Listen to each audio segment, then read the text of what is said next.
You're about to learn the top 3 things I see women get wrong all the time about weight loss. Just because something is common practice doesn't mean it's best practice. So stay tuned.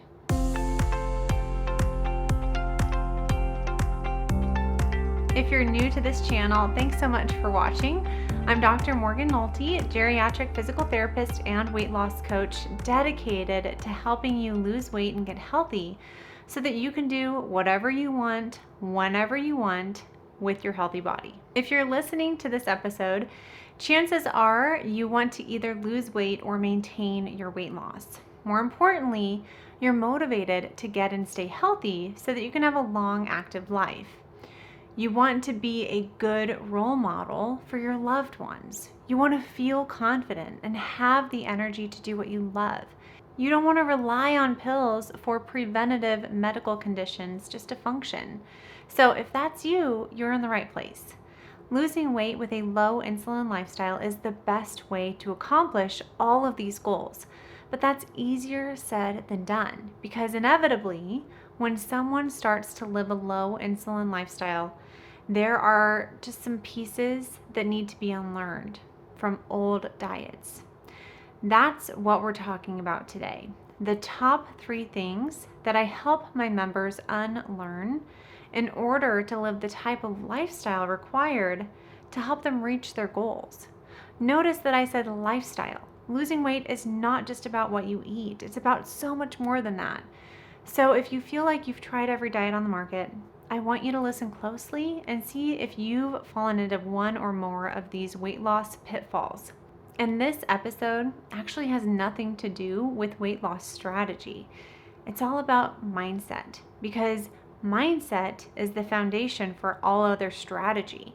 If you don't have your mindset dialed in, whatever habits you try to build on top of it will crumble when you get stressed, busy, or when your weight loss stalls. I don't want this episode to discourage you, but rather just shine a light on false beliefs about yourself and weight loss. This is going to help you reframe your expectations to see better long-term results. As you listen to this episode, I want you to focus on remaining coachable and open-minded. It's human nature to disregard or discredit information that's new or doesn't fit into our current belief system. But remember, what got you here won't get you there. The thoughts, beliefs, and actions that got you to your current health status won't get you to the next level. Whether you're actively working to lose weight, you're in maintenance, or you're maybe just considering getting started again, know that this episode will give you fresh ideas and motivation. I'm so proud of you for taking control of your health. I'm so excited for your future, and I cannot wait to hear your story about what you've done to change your health and life. Now, this episode could literally be 2 hours long. There are so many limiting thoughts and beliefs that I coach my members on, but my hope is that this can be a starting point. So, to reduce overwhelm, which is so common in weight loss, I want you to try to listen again with an open mind and heart and see which one resonates with you the most. Then work to learn more about why you believe that, how to change it to be more productive, right? We want to turn those unproductive thoughts and beliefs into productive thoughts and beliefs. And be sure that you listen all the way until the end, because I've saved a bonus limiting thought for last. Last month, I did a special giveaway for podcast listeners who left a new rating and review. And this month, in July, I'm going to do the same for my YouTube audience. So if you haven't yet subscribed to this channel, go ahead and do that now, and then take a screenshot showing me that you did it and email it to mnolte@weightlossforhealth.com. And by the end of July, I'm going to draw one person to win a special thank you and gift from me just for subscribing. So, the first mistake women make when losing weight is going on a diet. I know what you might be thinking. How am I supposed to lose weight if I don't diet? I understand your concern, but I want to challenge your interpretation of the word diet. A quick Google search will pull up 2 definitions of diet. The first is the kinds of foods that a person, animal, or community habitually eats. In other words, the food you normally eat. The second definition of diet is a special course of food to which one restricts oneself, either to lose weight or for medical reasons. What if we could get rid of that second definition altogether? What if we could change the way you habitually eat to lose weight or for a medical condition? So think about your diet as part of your overall lifestyle, not a period of restriction when you're trying to lose weight. I encourage you to lose weight the way you want to live the rest of your life. Otherwise, when your diet is over, you're going to regain the weight. 95% of diets fail for a reason, and I want you to be in the 5% of people who lose weight and keep it off. That's going to start with ditching the traditional weight loss diet mentality. But how? How do you ditch a diet mentality that you've maybe carried around for decades? Going on a diet may be the only way you know to lose weight, but I promise you there is a better way. Mistakes 2 and 3 are going to help you learn how you can ditch the diet mentality and really learn to have a diet, not be on a diet. That brings me to mistake number 2. The second mistake women make when losing weight is having an all or nothing mindset. This is the other side of the diet coin. They are either on or off the diet. They either swear off sugar or go wild on the ice cream. They struggle to find that balance and have a hard time accepting that unhealthy food can be part of a healthy lifestyle. I'm going to say that one again. Unhealthy food can be part of a healthy lifestyle. Research has shown that a key to long-term weight loss maintenance is not having an all or nothing mindset. And losing weight just to regain it doesn't make a lot of sense, and it can be very frustrating. As Stephen Covey says in his book, The 7 Habits of Highly Effective People, we want to begin with the end in mind. The end in mind is long-term weight loss, so we must begin with a mindset and plan that facilitates our long-term objective. There are a few problems with the all or nothing mindset. The first is that it automatically leads us to have a black and white, good food, bad food mentality. The word bad is automatically associated with guilt and shame. The word bad should be saved for violations of your values, not your diet.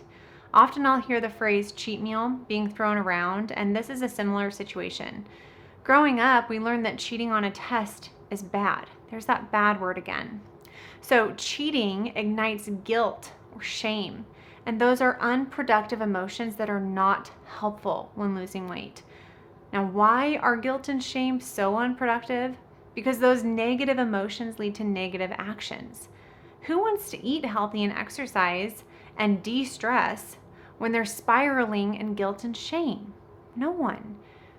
They want to do unhealthy things like emotionally eat, stay up late numbing their brain with TV, or skipping their workouts because the negativity has sucked the life out of their motivation and energy to do anything.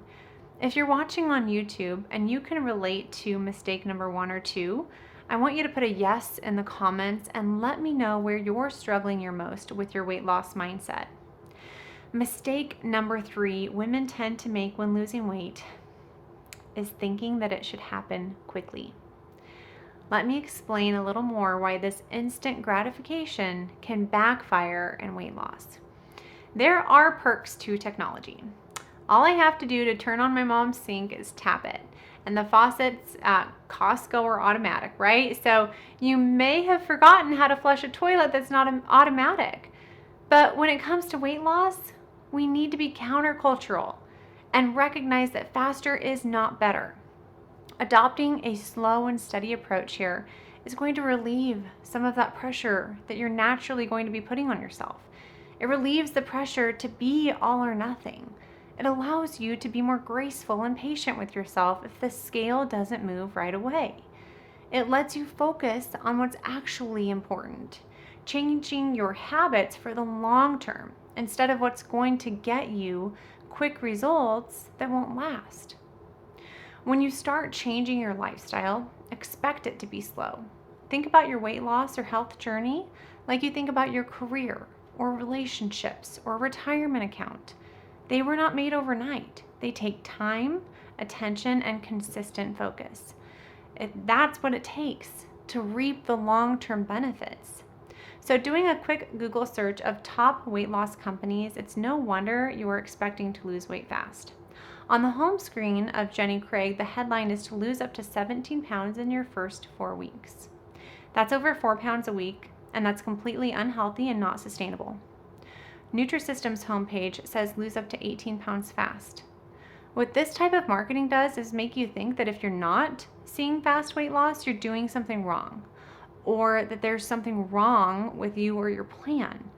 This type of pessimistic, negative thinking is, again, not helpful to lose weight. It's going to make you want to quit and return to your old habits and not feel successful. You have to feel successful even when you're not losing weight. And that's why I encourage you to go into your weight loss journey with this long-term, moderate mindset so that you can expect weight loss to be slow. When you expect it, while it can still be frustrating, you know that you're far more likely to keep your new healthy habits so the weight stays off. So as you research different weight loss programs, if their marketing has anything about losing weight fast, that should be a red flag for you to run. Some big programs are getting better about not creating these unrealistic expectations and making it all about a number, and they're focusing more on overall wellness, but a lot of them are still based on outdated science. Further, diets that make you lose weight fast will crash your metabolism.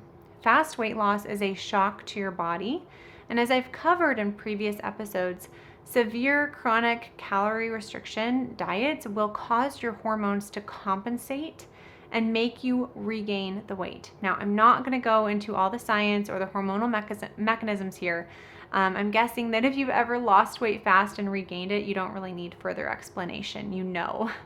So my bonus tip for you is that women often fail to plan ahead and create intentional margin in their lives. And I'm going to have an entire episode dedicated to intentional margin later this summer. Failing to plan is planning to fail.